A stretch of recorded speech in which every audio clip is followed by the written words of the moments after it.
palpitar que tiene tu mirar.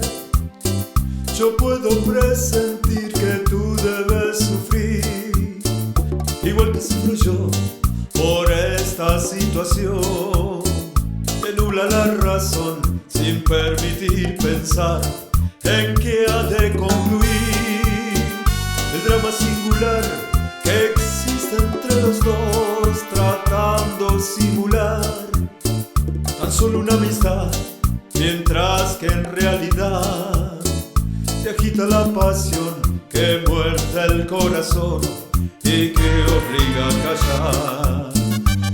Yo te amo, yo te amo. Tus labios de rubí, de rojo carmesí, parecen murmurar mil cosas sin hablar.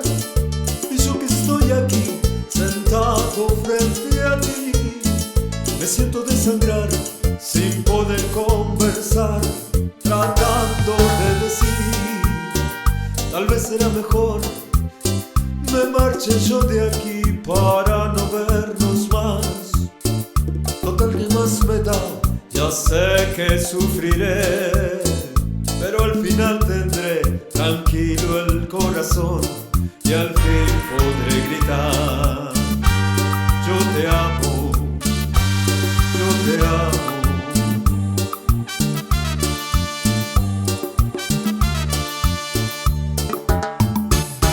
Tus labios de rubí, de rojo carmesí, parecen murmurar mil cosas sin hablar.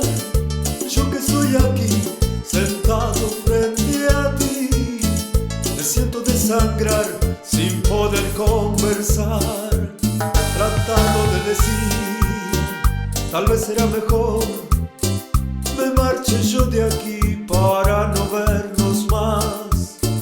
Total, que más me da, ya sé que sufriré, pero al final tendré tranquilo el corazón y al fin podré gritar: yo te amo.